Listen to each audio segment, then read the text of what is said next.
get your underwear and you know where your shorts are.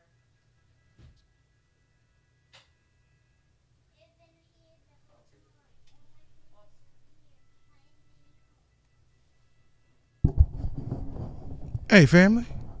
It's 11 a.m. on Tuesday morning. Sorry we missed you yesterday, but we're back at it today. It is the beat down. Hope you guys are doing well.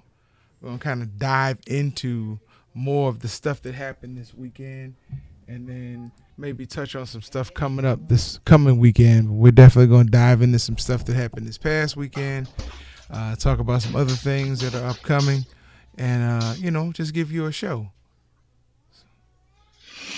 Dog, are those your toenails?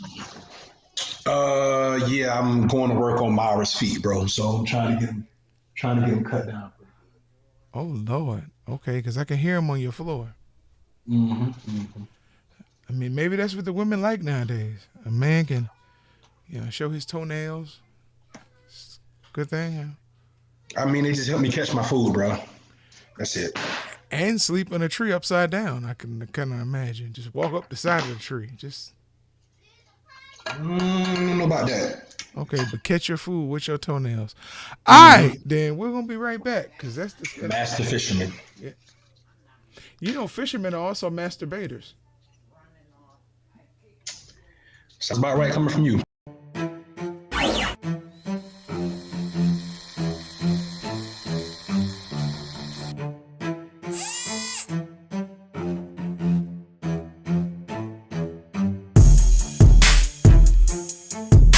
Ladies and gentlemen, batten down the hatches.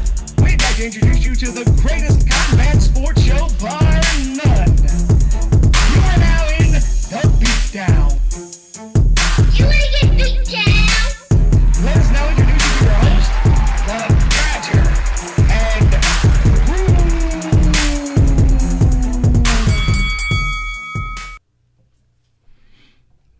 Whoa. That's what I'm talking about. Social justice, baby. Hey, man. I'm talking about. Yeah. Okay. All right. Act like y'all know, baby. You Act you like ready to do y'all something? I know. don't know if you ready to ring or start a rap battle or what, but you like you ready to do something. Hey, I rock rough and stuff with them Afro puffs. Okay. Lady of Rage. Well, no, just my head really isn't that big. It's the earphones underneath. There you go. There you go. Kind of look like Mr. Brown with that head thing on. I wasn't trying to look like David Mann. Hey, it's Tuesday, and we're back at it once again. Bro, I heard something where somebody said Tuesday is the worst day for employees. Why? I don't know. I don't know. I mean, Tuesdays are normally pretty.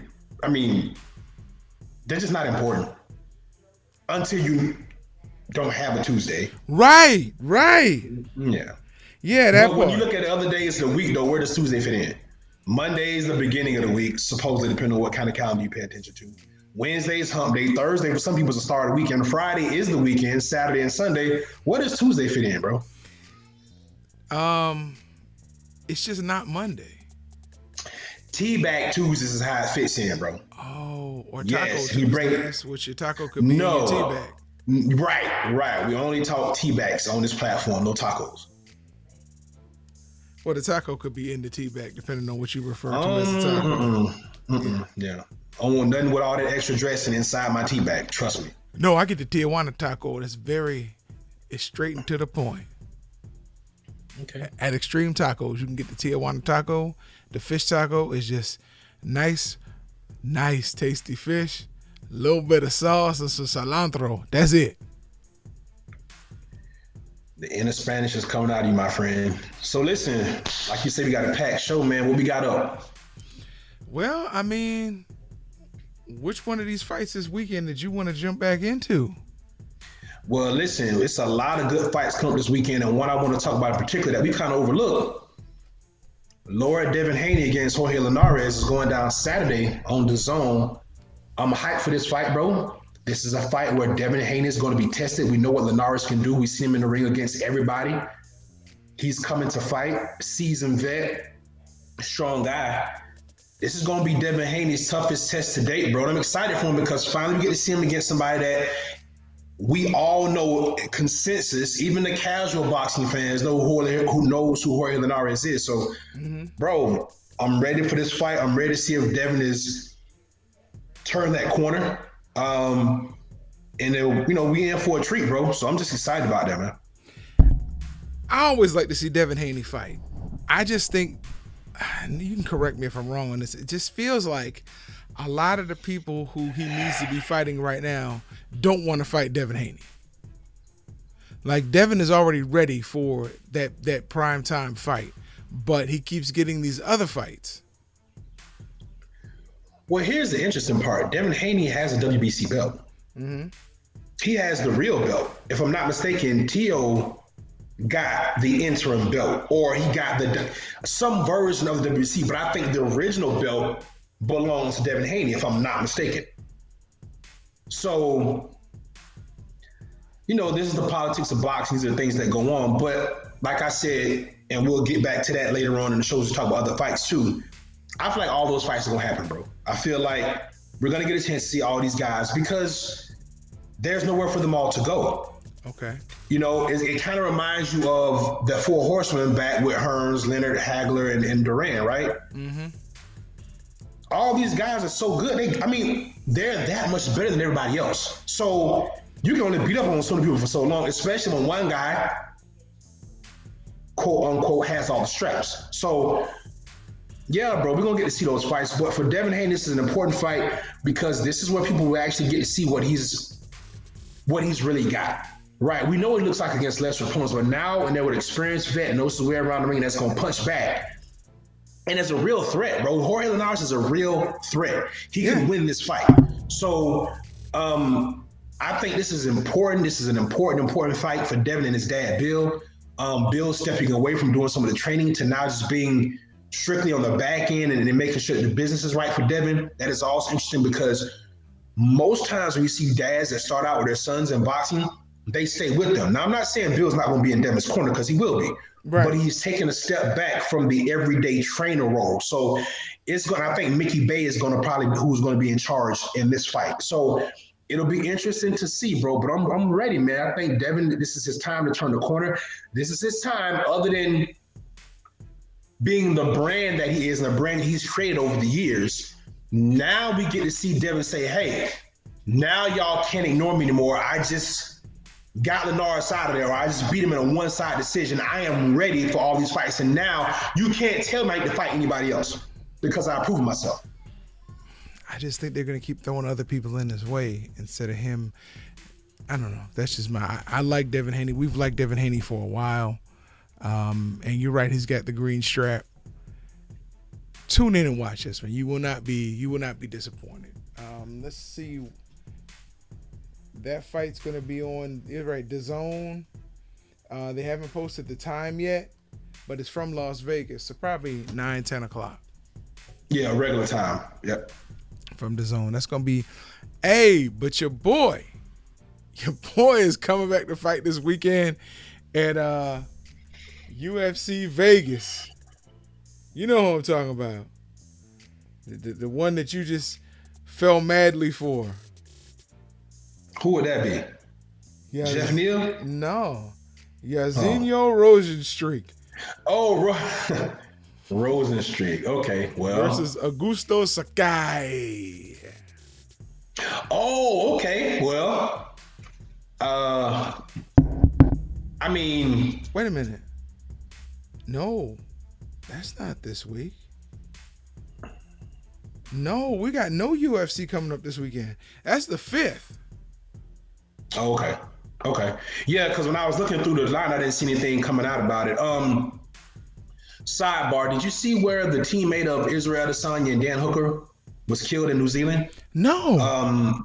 They posted some, he was beaten to death. Apparently, he was attacked by 4 men and was gravely injured, was in the hospital for a week and never came out. So it's wild, man. This is a crazy world, bro. I mean, and I'm just speaking openly. We don't know what happened. We don't know what caused it all, but it's just sad anytime you see somebody lose their life tragically and so brutally like that, bro. It's wild. But yeah. Wow, bro. And it's crazy because I was just watching this gangster movie about his New Zealand gang like a couple days ago, bro. They're a little different down there, man. So yeah, that's wild, bro. Yeah. But yeah, him, Dan Hooker, and I forgot the other guy that's in that team, that's a part of that team with them. Kai Card France. All those guys were posting about it. So it was just wild, man. You just never know. You don't. And life is so precious, and it's so, what's the word I'm looking for? It's like a thin string. It can be broken so easily. We don't appreciate it enough sometimes until someone around us loses their life, and then it's like, oof, what am I doing with mine? So really live your life every day like it's the last, because as we're seeing, out of nowhere it could be. Yeah, like the dude that shot into that car in California and killed that 6-year-old kid. Did you see that video? That's ridiculous. Yeah. Bro, like, I mean, all right, that's not what we're here for, but that's crazy. When they were going to drop him off at kindergarten, that's ridiculous. Yeah. So, yeah, bro, another fight we got coming up that I want to talk about, too, we've kind of overlooked again. Saturday, competing around the same time slot, we got the ageless wonder Nonito Donaire fighting Obali on Showtime. Obali, I'm butchering his name, I'm sorry. Listen, Nonito Donaire, bro, is very interesting. Now, before I talk about Nonito Donaire, probably has one of the best left hooks we've ever seen. Like, Nonito Donaire has a special hook. Like, it's special. And whenever he lands, it is usually the end of the fight. But Nonito is old. I want to see him go out a winner. I want to see him win this fight. But again, like we've been talking about with some of these other fights in MMA and as well as boxing, when does Father Time catch up with you? We've seen Donaire take some losses lately, but we've seen him come back and look good in some fights as well. So it depends on which Nonito Donaire shows up, but also Father Time. What are your outlook? What is your outlook on this fight, bro? What do you think you're gonna see? Well, one, Father Time catches up to you when he catches up to you. And that's what's so interesting about Father Time. You cannot predict. You can see somebody go, man, Father Time caught him. And the next time it's like, whoa, wait a minute. He looked like a whole different person. And then when Father Time gets that final grip on you, yeah.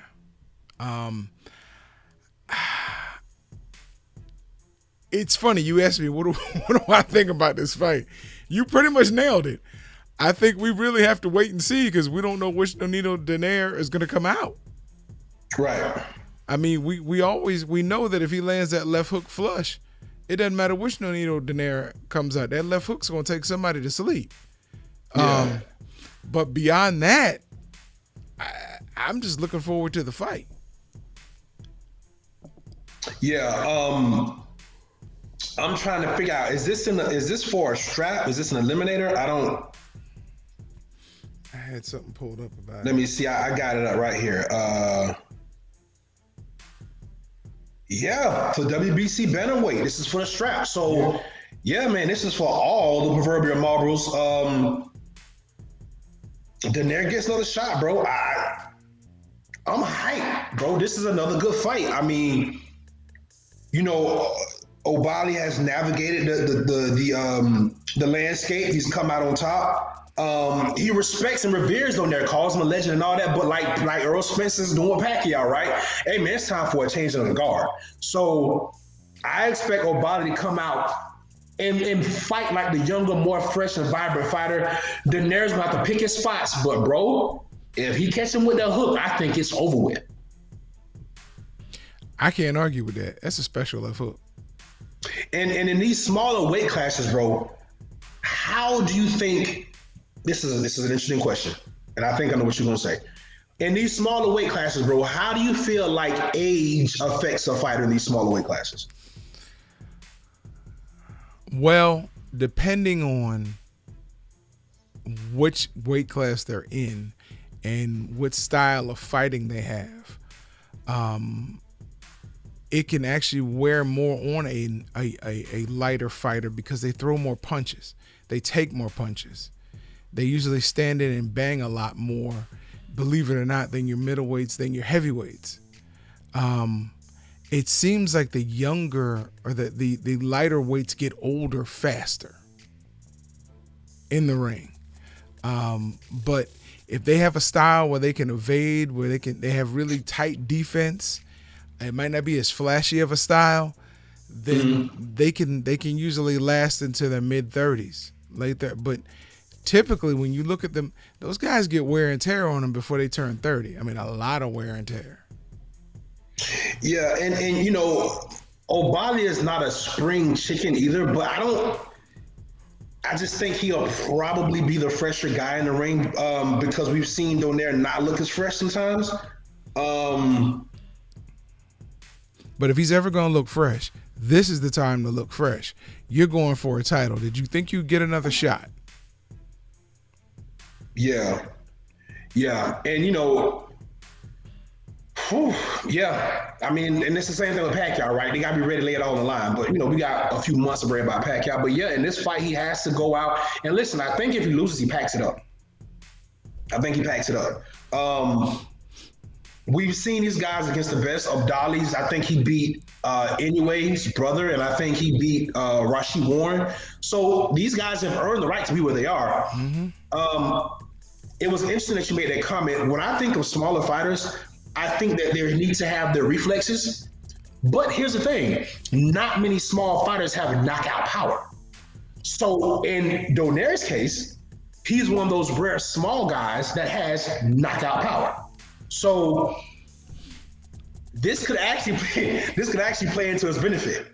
So I don't know, bro. I'm just throwing stuff out there to see what sticks. But I think it's an interesting fight. Yeah, it's gonna be a good fight. Bro, something's crawling up your arm. Your left arm, bro. Something's crawling up your left arm. What is it? I don't know. There, right there. Yeah, right there. Yeah. Thank you, bro. It looks like some horribly cooked bacon. Yeah, you're terrible, bro. What is that? Is that tape? Yeah. Oh, okay. You know, sometimes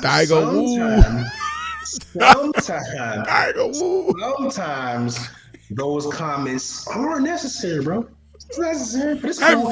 Haven't figured out when those are, but yeah. I get it. I know coming from you, it's all love, bro. Moving right along. Haven't figured out when those times are, but I get it. So I stumbled across the video today, bro.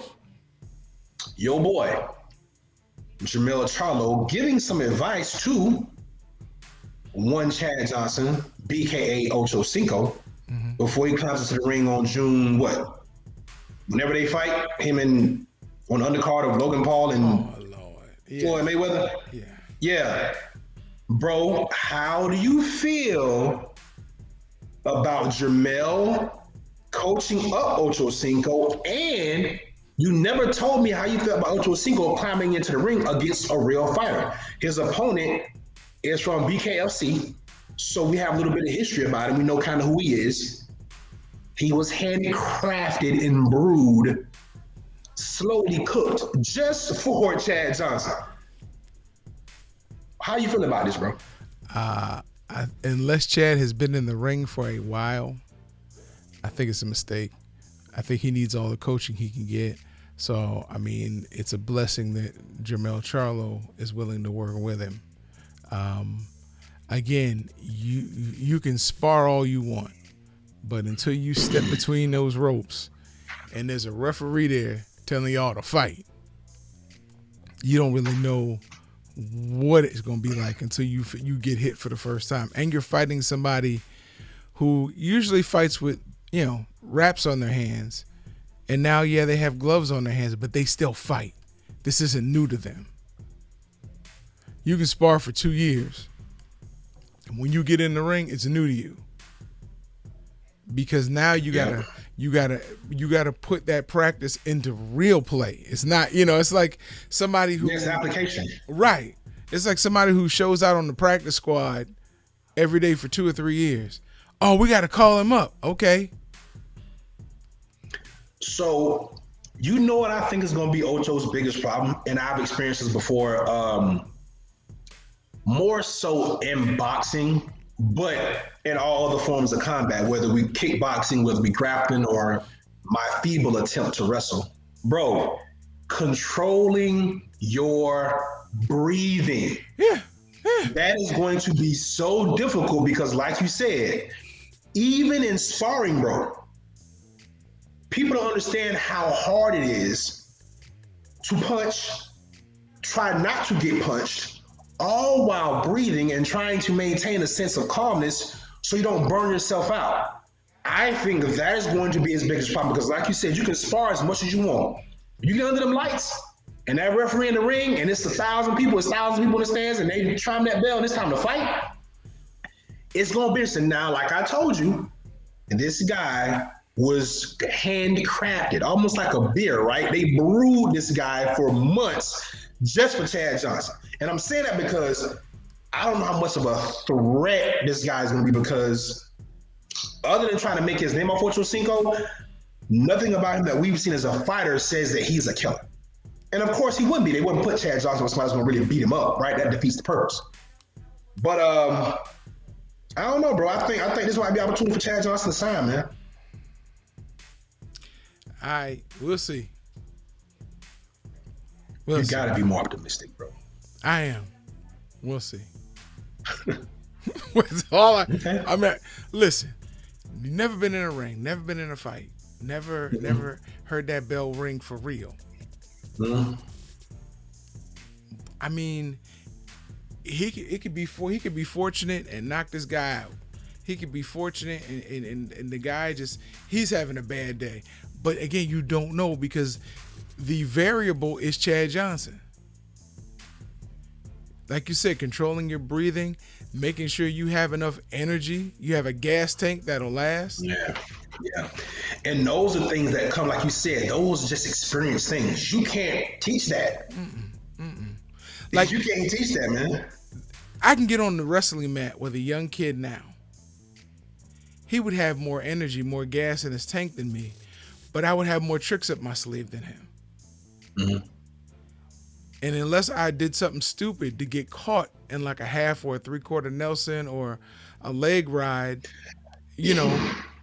I would most likely beat that person, especially if he's a newbie, if this is his first time.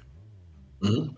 Simply because you're right. I've experienced things. I'll recognize things. I'll recognize if you put weight a certain way on your foot, you're getting ready to try to do a snap, on my neck and pull me down, or you're getting ready to try to do a duck under and shoot, or you're trying to lock me up in a lateral.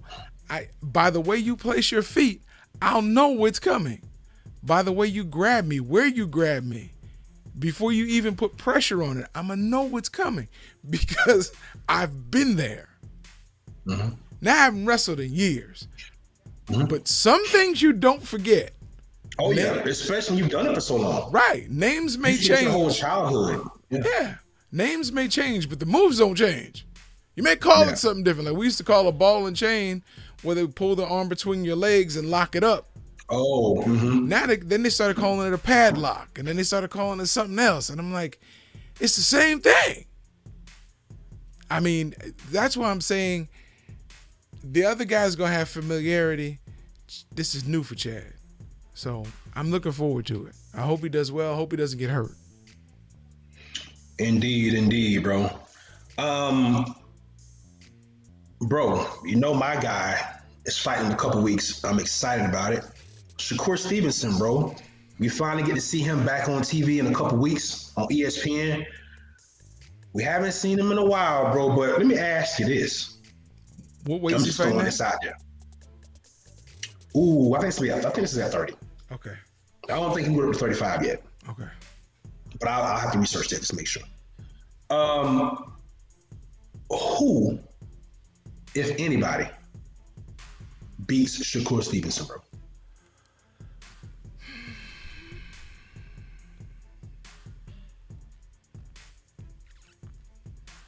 The fact that you're actually thinking about this speaks to how good this kid is, bro.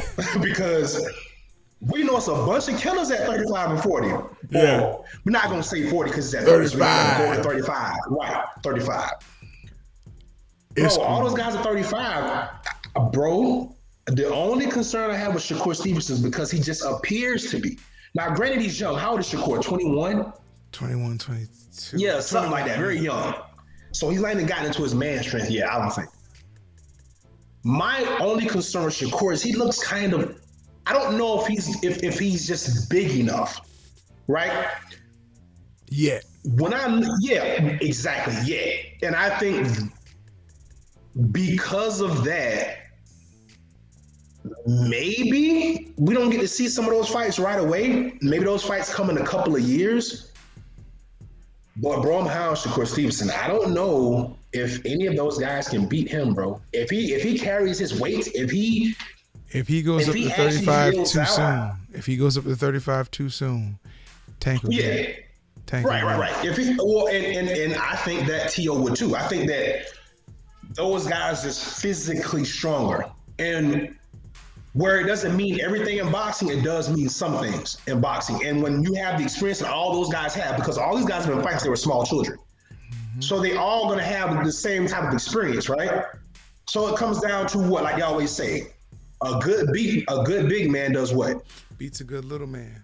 Beats a good little man. So it'll be interesting to see if Shakur carries his weight, right? And fills out. Because if he does, I don't know if anybody can beat him. When he fills out, because he will, he's going to grow bigger. He's going to grow, I believe, looking at Shakur Stevenson, looking at his frame, I believe he'll grow to a 47 or a 54. God dang, bro. I believe he will. And he's It's like 5 weight classes. Right. And he's going to win titles along the way. Now, I believe with his skill, if he stays focused, you give him 2 years, he can get anybody at 35 and 40. Definitely 35. But here's the thing. Tank is going to grow to 40. Well, Tank's already fighting at 40. We'll talk about that in a second. And But you're I think... And you're going to have Tiafimo staying at 40. So... And Devin. With And Ryan. And right. So 35 is going to be wide open. So And you still got guys like Javier Fortuna. Jorge Leonard. You still got these killers that's still around. Right, but I just don't think they're going to present the challenge to Shakur that Haney, Tank, and Tiafimo pose. So I see Shakur, if he wants to, cleaning out 30, being undisputed at 30, being undisputed at 35. Then when he gets to 40 and them guys are sitting there waiting, it's going to be interesting. It's going to be interesting who's still there at 40 when he gets to 40. One thing I like about Shakur Stevenson, bro, is that he has seemed to have formed a brotherhood, a bond. Not only with Jay Prince, who's going to make sure that behind the scenes and everywhere else he's taken care of. Yeah. But Andre Ward, Terrence Crawford, Kenneth Sims, Jarrett Hurd, all of these guys are working out in Colorado Springs. All these guys are kind of hanging out with each other, just not anything in camp with each other. Let me mention this. Okay. Go ahead. Because I think you're going where I was going. No, I'm just saying iron sharpens iron, bro. I don't know many other young guys that are around these type of fighters. We saw Kenneth Sims look great this past weekend, right? We're going to see what Jarrett Hurd look like next week. He's fighting at 160. He's fighting Cuba. So that's going to be a good fight. You know, Cuba comes to fight. A Florida kid, tough. Done been there with the who's who. He's going to come to fight. But Jarrett Hurd has been, you know, with the loss of his dad, he's got a new trainer. It's going to be interesting to see what kind of wrinkles he brings to the game. But again, when you're around Terrence Crawford, when you're around Kenneth Sims, when you're around Shakur Stevenson, when you're around Steven Nelson, when you're around all these guys, and they create this really just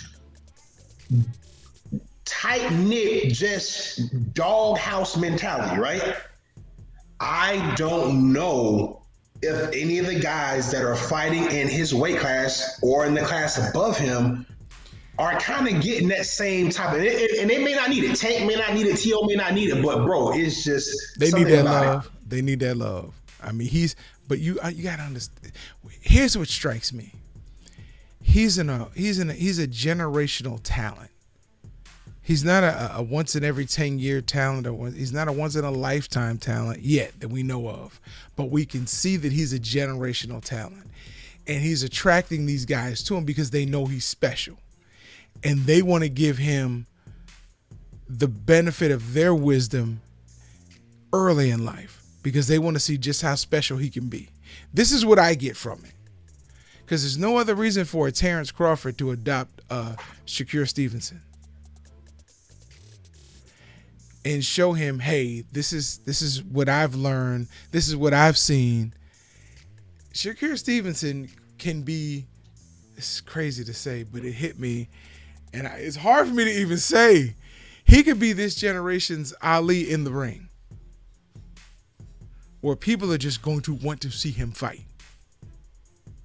And he's in the lower weight class, but he's going to move to those middleweight class, those welterweight classes rather. And he's going to be that special guy like a Duran, a Leonard, a Hearns, a Hagler. But are they going to be there? Are there going to be those other three there with him when he gets there? Or is he just coming along at perfect timing where he's always going to be better than everybody in his weight class? And as he gets older, he gets even better as long as he keeps his head on straight. Hey, and real quick, we're gloating about Shakur Stevenson as we should, but we forgetting about somebody who's got a lot to say, bro. And he's being very quiet, but he's moving really well. Lil B-Hop, bro. Chris Colbert, bro. He looked tremendous the last time we saw him. He looks like he's getting better each time. He was someone that came out of that New York amateur system up there in Northeast New York. They dubbed him Lil B-Hop for a reason. He's now living up to his expectations because he's now looking like that type of fighter.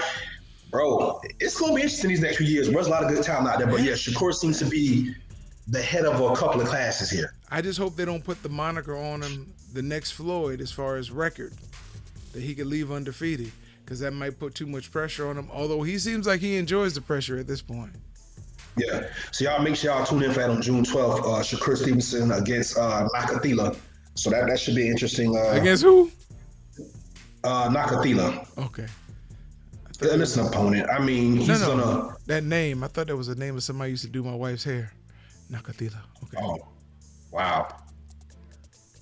Nakathila. So as we rotate to where you just left, bro, 140 pounds, you say. Said ain't so. Contract signed. We had a press conference the other day. Tank Davis moving up to 140 pounds, skipping over 135 where he already has a belt. And going to 140 to fight Mario Barrios, bro, we're all a little puzzled about this. I don't really, I know why they did it. Now, here's the problem. It's the application, it's the execution. But when you look at the 140-pound landscape, based on the last couple of performances, Barrios appears to be the weaker link out of the champions at 140 pounds. But I can only help but wonder when we saw him in the face-off, it was such a size disparity, bro. Now, I don't know what they're gonna drink, what kind of rehydration clause they're probably gonna put on Barrios. And I don't want to think that Tank is taking this fight because weight's an issue, because that's not it. He made weight his last fight. I think what they're doing is they're playing chess. I think they're trying to get a belt at 140 pounds. Hear me out. If they can get a belt at 140 pounds, bro, what that means is that Tank now has the ability to fight in 3 different weight classes and pick and choose his opponents because he has a belt in 3 weight classes. It also gives him more of a cachet when we start negotiating and talking about price. Even though, since he is a Mayweather fighter, we know he's going to get the maximum amount of money. But he is going to make himself a part of every conversation, because now guess what Teofimo Lopez can't do? Guess what Ryan Garcia can't do? Guess what Devin Haney can't do? They can't talk about him as if he doesn't matter now, because now he has a belt in a weight class above you in case you decide to jump, and he currently holds a belt in the same weight class as you and the one below you. This is a smart move if they can pull it off. But bro, I don't know. It's gonna be a tall task because Barrios can fight. The language of boxing, and he can. It's gonna be a tough task. It is. The language of boxing can be so confusing if you don't understand what's being said. Mm-hmm. They said Teofimo cleaned out the division, was the undisputed king at 135 when he beat Lomachenko, correct? Mm-hmm. Correct. Tank currently has a belt at 135, right? Correct. It wasn't one that Teofimo dropped, right? No, it wasn't. I don't think so. Right. So not only is he not to me the king of 135, yeah, he beat Lomachenko, but when he beat him, come on, go. Not only did he beat him, not only did he take the belts, I don't take that away from Lopez, but they make it sound like he is the king of 135. But you got somebody else out there with a belt that you're not fighting, right? And the fact that Lopez is looking to go to 140, but Tank is going to beat him there, that's interesting as well. Yeah, bro. I don't. That's interesting, bro. But yeah, he got the straps, brother. He definitely has the straps. No, I'm just because when I thought about it, when they were talking about the fight,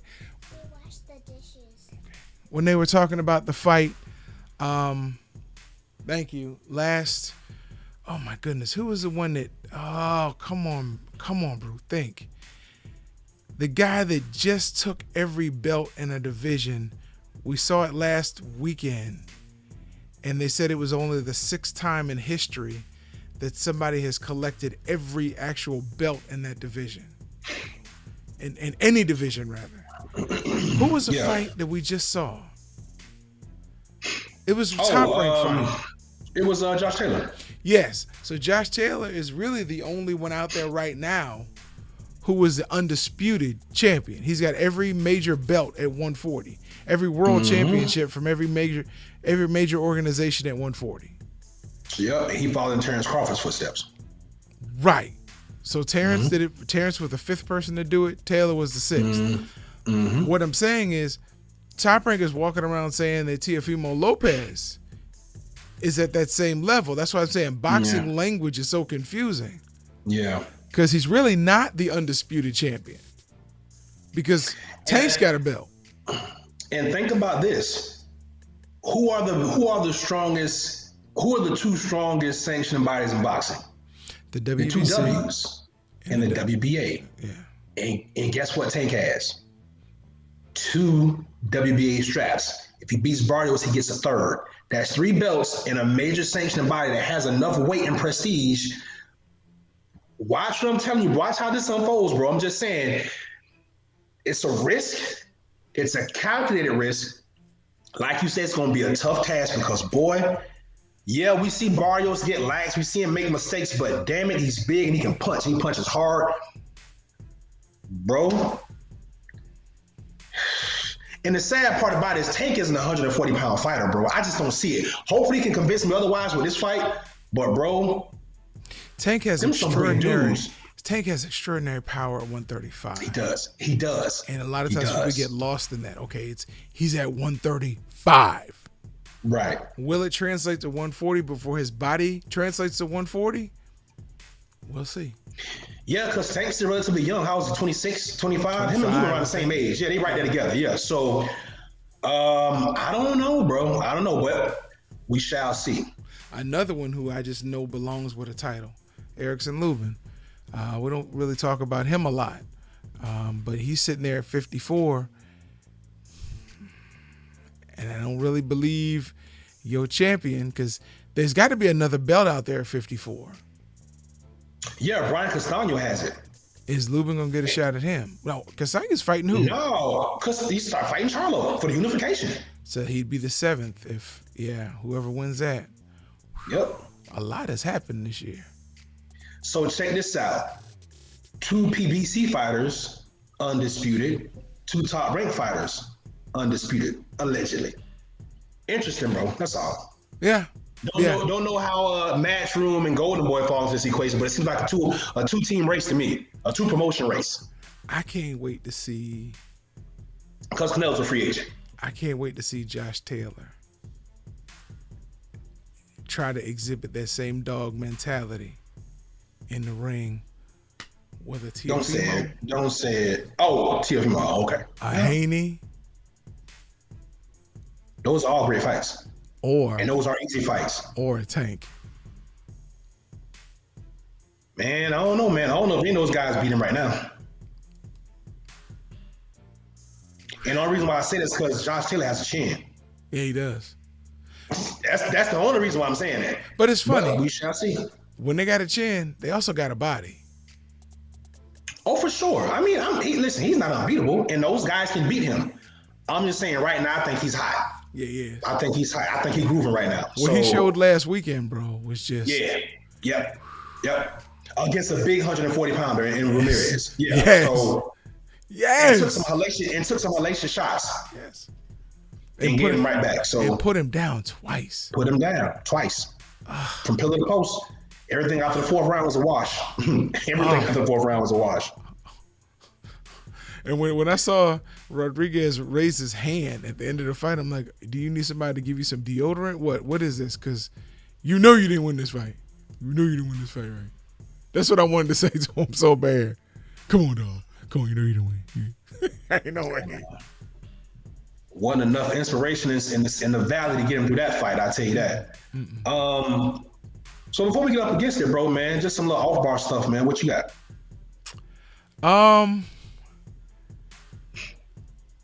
WWE. I told you before they were looking. I thought they were going to move their NXT show to Tuesday night, which they did, because AEW was capturing all the ratings on Wednesday night. So much so that AEW has been rating higher than Monday Night Raw. But SmackDown, the quote-unquote weaker show for WWE, has been outranking both of them on Friday nights. And you would think Friday night would be the roughest night to have a show like wrestling on. Because think about the age group that most people be going out, doing this, doing it. They're holding that. That Friday night SmackDown has been killing them in the ratings. You have some interesting WWE superstars who are rumored to be going over to AEW. And it's funny because the backlash is they're trying to make, and I know WWE's putting this out, saying that AEW is going to be WWE light pretty soon. But they're starting to get the interest of some major players whose contracts are coming up in WWE. Like, you got some people who are claiming to be hurt so they can sit out for 6 months, 9 months, and then show up in AEW when their contracts are ended. This is uncharted territory for WWE for the last 20-some years, bro. And listen, competition always brings out the best in everybody. So listen, if AEW can cut the checks, maybe we should consider, starting a tag team, me and you. I'm ready. Get a little bread going. I'm ready. As long as you can get up on the top rope, I will hold them up on my shoulders. You come off with the leg whip. Okay. I got you, bro. Don't hit me, brother. Hit them. I'm the one with the vision problem. Just okay. You got room for one mistake. I'm telling you, you got room for one, and this stuff's gonna get real. Oh boy. Well, I know what it feels like to take one of them bumps, bro. Yeah. Maybe I should stay on the ground. No, I mean, either I'll go up on the top rope. Part of me wants to see that. Yeah, but not the part of you holding the guy up that I'm jumping onto. Yeah. Yeah, that might not work. I don't know. Look, wrestling, it has its ebbs and flows, and right now a lot of it is it's getting a little boring, especially the WWE women's division. You see the same people on the same shows every week, and you have, I don't know, about 40 or 50 women on the roster. They're just not getting an opportunity to be shown. Maybe they're putting them out on the house shows or whatever, but a lot of wrestlers are willing to go down to NXT, which is supposed to be their development division, just because they can get on TV. Just because they can get work. There's a huge black dude, Keith Lee, who wrestles in WWE now. He hasn't been on for about 6 months, and people are starting to speculate what's wrong. Is it that he's been let go, or going to be let go, or does he have an illness? Or and WWE's quiet. Keith Lee won't say anything, and Keith Lee's wife also wrestles for WWE, and she won't comment on it. So people that watch the show are starting to wonder, you know, this guy is, Keith Lee is like 330, 340 pounds, and he can do somersaults off the top rope. He's a huge guy that can do major things if used correctly. The problem with WWE is, since Hogan, since Stone Cold Steve Austin and The Rock, they don't really use their champions for more than a year at the most. And then they have to get into some broad feud with somebody else. But I think Keith Lee would be a great, if not world champion, intercontinental champion. So you can show that big guys with skill, and the man can move. He moves like a 200-pounder. You can utilize him. You know how to utilize him, because if you let him go, another organization is going to offer him the bank just because people have seen what he can do. I just don't think they're using him correctly. I mean, he should be a really mean, gritty guy, even if he doesn't do mic work, which he's pretty good at mic work. But I just don't think they're using him correctly. He needs somebody who can really, they can shape him and say, okay, this is what the WWE universe needs. They need a champion who can do this. You've got the skills in the ring, but it's the mentality, it's the outfit, it's the ring attire, it's your personality. You know, he could be amazing. They're just kind of letting him run his course like they do most of the other ones. So that's all I got to say on it. And get ready for the Olympics, because you'll get to see real wrestling coming up. Oh! Yeah. Two things that you brought up last week that all of a sudden they just started bombarding my YouTube with. Sha'Carri Richardson. Mm-hmm. I saw her lose twice. Mm-hmm. Really the same look as when she won. Mm-hmm. But she scares everybody. She just scares everybody. Mm-hmm. And Kayla Harrison. Mm-hmm. Oh, yeah, Kayla Harrison. Wow, yeah. Been watching a lot of her older matches. She's good. She's not ready for Cyborg. She's not ready for Nunez. Also, she went down to spar with Nunez. Really? And they said they brought her in and Nunez beat her up, but she never gave up. She just kept fighting and fighting to the point where the next day when Nunez came in, where's that girl that was here yesterday? Mm-hmm. She gives me better work than anybody else. She's going to be, now Nunez put her thumb on her and said, she's going to be a champion in any organization someday. Now, I don't think she's been pushed. She hasn't been tested. Cyborg will test her, because if we've seen the other day, Cyborg's game, I told you, is just developing and on its feet. And her judo is getting a lot better. Her wrestling is getting a lot better. Her boxing, I think it might be too earlier to give her Harrison, but it would be a good skill builder for her to get in there with Cyborg. But she's not with Bellator right now, if I'm not mistaken. She's right with PFL. So and she getting that million. So I'll stay there too. Yeah, indeed. Well, we gonna see. Thank you for telling me about her, bro. Because I thought I had seen her before, and I went back and started looking, and I'm like, oh, I have seen her, but I really never looked at her. Mm-hmm. That's a thick, strong. Mm-hmm. Yeah. I mean, she's a big girl. She is, and the weight class she's in, I'm like, wow. Mm-hmm. Yeah. I wouldn't. I mean, I wouldn't even put you in there with her right now, bro. Okay. But I put you in there with Nunez. Nope. I go Wolves. All right. Shout out to my wife. Unless you got something else you want to bring in? No, man. Shout out to Jeffrey Wright. Tiger Woo. People don't even know he was black. People thought he was really Hispanic. He's a black man, bro. He just played that role that good in Shaft. Oh my God. But I digress. No, I'm glad you brought him up. Look this man up and see the other roles he has played. Go to IMDb. He is remarkable. He He is. is remarkable. Because True thespian. it's rare that they ever let us play other ethnicities.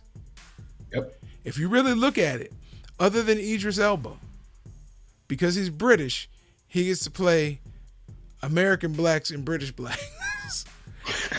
No, I mean, when Rappaport brought it up, I started looking back and I'm like, he's right. They don't let Americans play Brits, but they let Brits play American roles all the time. It's amazing. So, well, that's because they don't want us to butcher it. Because no, that's not it at all. We have a Western skew on the. No, I'm joking. But in all fairness, everybody around the world grows up speaking English and mimicking what we do. So it probably comes a little bit easier to other people than it will for us. We don't mimic British people. They've been doing it since they were children. Watching music videos, listening to the music. We do in the theater, bro. I've been in the theater since I was a kid. We do in the theater. That's out of my element. Okay, we probably do. That's out of my element. But I know as growing up as children, those kids in other countries mimic our stars, athletes, rappers, entertainers. So they grew up learning how to speak the language and taking on the mannerisms. So it becomes like second nature. The young man that stars on Snowfall, he talked about how he learned how to speak American English, rap music. So again, this is what I'm talking about. So I think it's funny you say that because I remember when I was a kid, I might have been a teenager, I heard the Spanish lady sing an American rock song. I'm like, oh, cool. But then she was done. They had to have a translator because she didn't speak English. I'm like, you don't speak American, but you sing that? That's when I started learning. Yeah, that's how they learn it, through the songs. Yep. And then rap music, when it went global, oh my goodness. Yep. Everybody became an N-word. Yep. All right, bro.